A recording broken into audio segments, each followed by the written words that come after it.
E aí, beleza? Seguinte, esse vídeo deu um puta trabalhão pra fazer. Demorei horas pra editar e fazer todos os benchmarks. Então, se você puder deixar um like aqui embaixo e comentar o que você achou e se foi útil pra você, eu vou agradecer muito.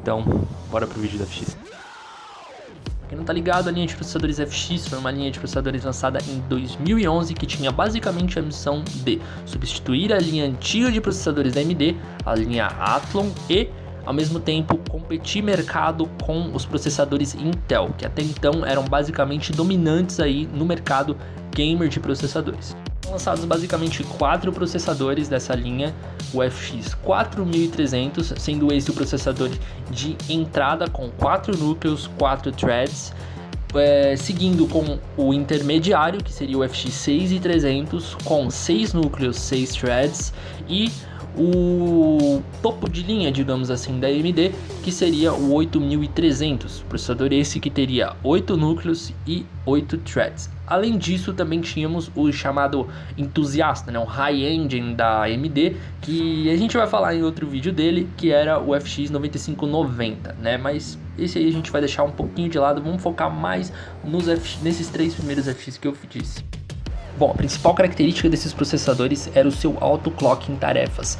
Ambos os processadores tinham um clock muito alto para a época, de fábrica já, e alguns tinham a opção ainda de se fazer um overclocking nele e aumentar esse clock ainda mais. Isso por si só aumentava o consumo de energia, então não é incomum você encontrar FX que tem 95 watts de TDP, para quem não tem muita noção.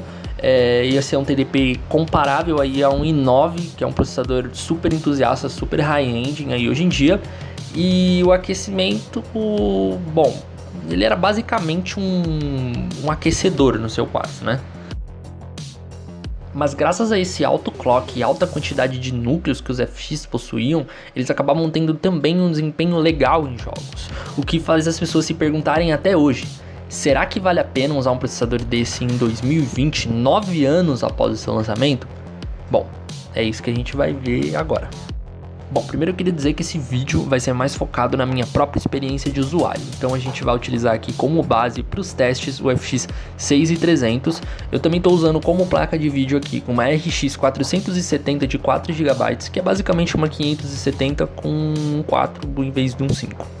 8 GB de memória RAM e um pequeno overclock. Os testes estão sendo feitos em 4.1 GHz. O clock base do FX são 3.8 do FX 6300, mas eu estou utilizando em 4.1. Por quê? Eu já adianto.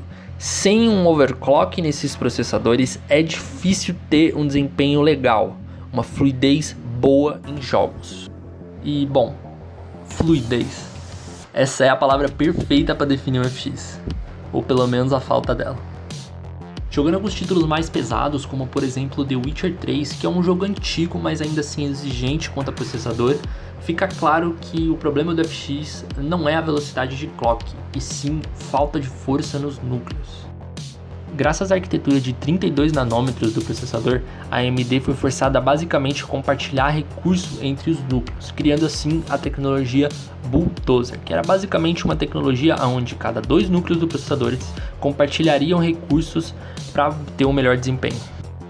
Porém, como os núcleos compartilhavam recursos entre si, tarefas que exigiam um alto poder de renderização de um único núcleo acabaram sendo afetadas. E o resultado disso em jogos é que os drops de FPS acontecem constantemente, atrapalhando muito a fluidez, principalmente em áreas que tem muita coisa acontecendo ao mesmo tempo. Vamos pegar o The Witcher 3 novamente como exemplo. Vou colocar de fundo uma gameplay de The Witcher 3 em um lugar um pouco mais afastado do mapa, onde não se tem tanta coisa para se renderizar. Nesses locais do mapa a gente pode ver que a fluidez não é afetada. Em muitos momentos a gente nem percebe que tem um gargalo do processador acontecendo ali. Mas basta colocar um pouquinho mais de coisa acontecendo na tela. Eu vou colocar um gameplay de Novigrad para vocês verem, que é basicamente a cidade mais movimentada do jogo. E pronto, drop de frame para tudo quanto é lado e um gameplay a 30 FPS ou até menos. Mas calma que nem tudo é problema, até mesmo o FX tem sim o seu lugar hoje em dia. Vamos fazer o seguinte, vamos trocar um pouquinho o cenário e colocar ele num cenário um pouco diferente. Valorant. É um jogo competitivo onde você precisa de muitos quadros e na maioria das vezes, às vezes um Discord, um Spotify aberto ali para poder se comunicar e ouvir uma musiquinha. E é aí que as coisas começam a mudar de rumo. Os drops de FPS ainda acontecem, mas com menos frequência, e como eles acontecem acima de 60 FPS, você não consegue perceber tanto assim. Lembrando que eu tô gravando, então isso consome ali provavelmente uns 5, 6 FPS. Eu tô usando o próprio programa da AMD, que é o melhor programa para não se perder desempenho, mas ainda assim tem ali uma falta de fluidez, como o FX também tá tendo que processar a gravação. Mas sem as gravação, o FX consegue manter ali uma gameplay muito estável, muito fluida, acontecendo acima dos 80 quadros, com vezes chegando até 120 tranquilamente. Um outro ótimo exemplo de como o FX é um processador que dá sim para você usar hoje em dia é o CSGO. No CS, esse processador ele consegue bater ali até mesmo 200 quadros ali, dependendo da situação. Às vezes em competitivo, como tem menos players, você consegue uma fluidez muito boa, acima de 140 quadros tranquilamente. Raramente acontece quedas abaixo de 60 FPS, muito raras ocasiões. Eu mesmo jogo CS há muito tempo, eu tenho mais de 2.000 horas de CS e nunca tive nenhum problema de desempenho, mesmo utilizando um Spotify, um Discord, até mesmo um Chrome aberto. No CSGO, eu tive um pequeno problema com o Riva, não sei porque o Riva não estava abrindo e eu não estava conseguindo mostrar as informações na tela, mas eu ativei aí o indicador de FPS da Steam, que está no canto superior direito, se eu não me engano, e eu também ativei o NetGraphic aí para vocês terem uma noção de como a gameplay fica boa, acima de 60 quadros tranquilamente. Ainda assim acontecem drops, é inevitável, o FX ele não tem muita força de processo, então vira e mexe acontece um drop de frames, mas nada que afete tanto a fluidez assim. Bom, agora vamos falar um pouquinho sobre multitarefa. Sabe quando você está jogando e precisa minimizar o jogo para ver algum vídeo ou para abrir um Discord, de repente um Spotify? Então, no FX isso é um problema. Quando você joga um jogo muito pesado, como por exemplo um The Division 2, que é um jogo que eu não consegui rodar de jeito nenhum no meu FX, vira um problema absurdo minimizar o jogo, dar um Alt Tab. O jogo trava, acontece drop de frame, já aconteceu até tela azul comigo.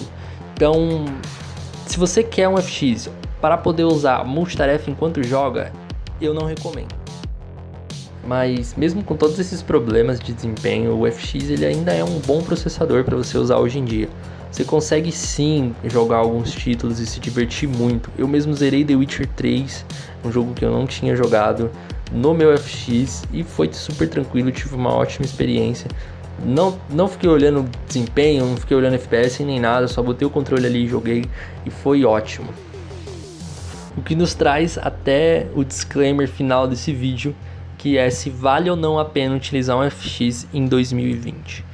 E a minha resposta é: depende. Depende do que você tem em mente. Se você é um cara que já tem um FX e pretende fazer um upgrade de placa de vídeo antes de fazer o upgrade de processador, eu acho que vale a pena, porque você ainda vai conseguir um desempenhozinho legal ali do seu FX.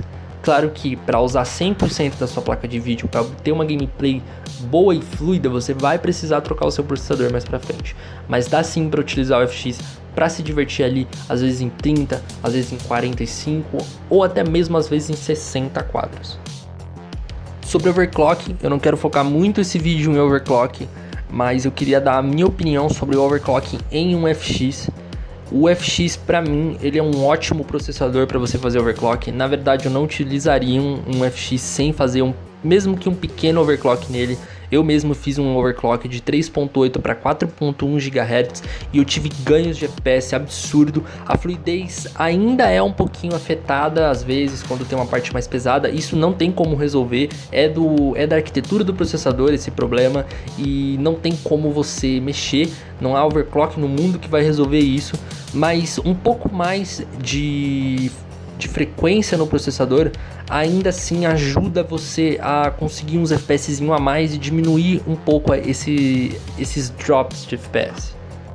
Bom, não mais é isso. Eu fiz esse vídeo basicamente para ajudar você a decidir o que fazer. Se você quiser levar em consideração a minha opinião na hora de tomar a sua decisão, leve. Se você acha que não foi tão relevante a minha opinião, comenta aqui embaixo o que você achou, se você tem um FX, se você pretende utilizar um FX, eu vou responder todos os comentários aí, beleza? E é isso aí, galera. Valeu!